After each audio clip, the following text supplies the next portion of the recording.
എല്ലാവർക്കും ജയാസ് കിച്ചണിലേക്ക് സ്വാഗതം.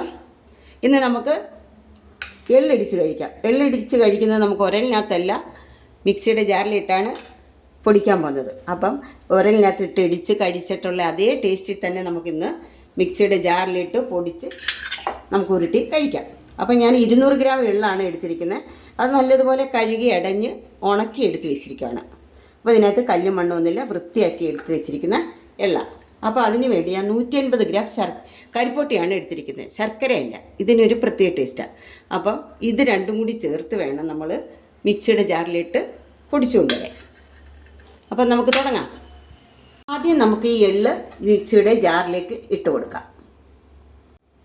ഈ എള്ള് നമുക്ക് വറുക്കുകയൊന്നും വേണ്ട, ഇത് ആ പച്ചയ്ക്ക് തന്നെ നമുക്ക് ഇടിച്ച് കഴിക്കണം. ഇത് മിക്സിയിലാകുമ്പോൾ ഒന്ന് പൊടിച്ചെടുക്കാം. അപ്പോൾ ഇത് വറുത്തൊന്നുമല്ല, നമ്മൾ പരമ്പരാഗതമായിട്ട് എങ്ങനെയാണ് എള്ളിടിച്ച് കഴിക്കുന്നത് അതേപോലെ ചെയ്യാം. ഉരലല്ലെന്നേ ഉള്ളൂ, മിക്സിയിൽ പെട്ടെന്ന് ഇതൊന്ന് പൊടിച്ചു. ആദ്യം എള്ളൊന്ന് പൊടിച്ചു കൊണ്ടുവരാം. എന്നിട്ട് പിന്നെ മതി ശർക്കര ചേർത്ത് വീണ്ടും ഒന്നുകൂടെ ഒന്ന് കറക്കിയെടുക്കുന്നത്. ഇതേ നമ്മൾ എള്ള് ഒന്ന് ചതച്ച് കൊണ്ടുവന്നിട്ടുണ്ട്, നല്ല എണ്ണമയമുണ്ട്, നല്ല സൂപ്പർ. അപ്പോൾ ഇത്രയും ഒന്ന് ചതച്ചെടുത്തിട്ട് വേണം നമ്മൾ കരിപ്പൊട്ടി ചേർത്ത് ഒന്നുകൂടി ഒന്ന് കറക്കിയെടുക്കേണ്ടത്. ചതച്ച് വെച്ചിരിക്കുന്ന എള്ളിലേക്ക് നമ്മൾ ചീകി കൊണ്ടുവന്നിരിക്കുന്ന കരിപ്പൊട്ടി ഇട്ട് കൊടുക്കാം. ഒന്ന് കറക്കിയെടുത്തുകൊണ്ട് വരാം. ചതച്ച എള്ളിലേക്ക് ചീകി വെച്ചിരുന്ന ശർക്കര കരിപ്പൊട്ടി ഇട്ട് കൊടുത്ത് അങ്ങനെ ഒന്ന് കറക്കി കൊണ്ടുവന്ന് വീണ്ടും ഒന്നുകൂടി കറക്കിയാൽ നല്ല മയത്തിൽ നമുക്ക് ഉണ്ട പിടിച്ചെടുക്കാം. അപ്പോൾ ഈ പരുവത്തിലായിട്ടുണ്ട്. ഇനി ഒന്നുകൂടി ഒന്ന് കറക്കിയെടുത്തുകൊണ്ട് വരാം. എള്ളും കരിപ്പൊട്ടിയും കൂടെ ഇടിച്ച് തയ്യാറായി വന്നിട്ടുണ്ട്. നമുക്കൊന്ന് തുറന്ന് നോക്കാം.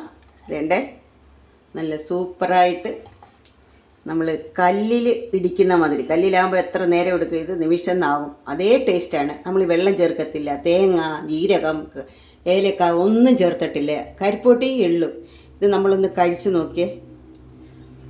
ഇങ്ങനെ ഉണ്ട പിടിച്ച് കുപ്പി ഭരണിയിലാക്കി ഇങ്ങനെ വെച്ചിരുന്നാൽ നല്ല സൂപ്പറായിട്ടിരിക്കും. ഇങ്ങനെയുള്ള ബോട്ടിലാക്കി വെക്കണം. അല്ലേ, അപ്പം നോമ്പ് തുറക്കുന്നവർക്കും അല്ലാതുള്ളവർക്കും ഒക്കെ പറ്റിയ ഒരു വിഭവമാണ് ഇത്. നമ്മൾ മറന്നിരിക്കുന്ന ഒരു സാധനമാണ്. അപ്പോൾ എല്ലാവരും ഇതേപോലെ ഒന്ന് ട്രൈ ചെയ്ത് നോക്കണേ. സൂപ്പർ ടേസ്റ്റാണ്. ഇങ്ങനെ ഉരുട്ടി വേണം നമ്മൾ ബോട്ടിലിനകത്താക്കി വെക്കാൻ. നല്ല പാകത്തിനുള്ള മധുരവും ടേസ്റ്റും ഉണ്ട്. നമ്മുടെ പരമ്പരാഗതമായിട്ട് എള്ളിടിച്ച് എങ്ങനെയാണ് നമ്മൾ കഴിക്കുന്നത് അതേ ടേസ്റ്റിലാണ് ചെയ്ത് വെച്ചിരിക്കുന്നത്. എല്ലാവരും ഇതേപോലെ ഒന്ന് ട്രൈ ചെയ്ത് കഴിച്ച് നോക്കണേ. സൂപ്പർ ടേസ്റ്റാണ്. അപ്പം മക്കളുമാർക്ക് കൊടുക്കാനും ഒക്കെ പറ്റിയതാണ് ഇത്. ഏത് മക്കളും കഴിച്ചു പോകും. നല്ല സൂപ്പറാണ്. ഓറിയോ ബിസ്ക്കറ്റ് ഇരിക്കുന്ന മാതിരി ഉണ്ടല്ലേ, നല്ല കളറ്. ഇതിനകത്ത് വെള്ളമയം ഒന്നുമില്ല, ഏലക്ക ചേർത്തിട്ടില്ല, ജീരകം, തേങ്ങ ഇതൊന്നും ചേർത്തിട്ടില്ല. അപ്പോൾ ഇത് എത്ര ദിവസം നമ്മൾ പുറത്ത് വെച്ചിരുന്നാലും കേടാവത്തില്ല. അങ്ങനെ നമ്മുടെ എള്ളുണ്ട തയ്യാർ. എല്ലാവരും ഇതുപോലെ ഒന്ന് ട്രൈ ചെയ്ത് കഴിച്ച് നോക്കണേ.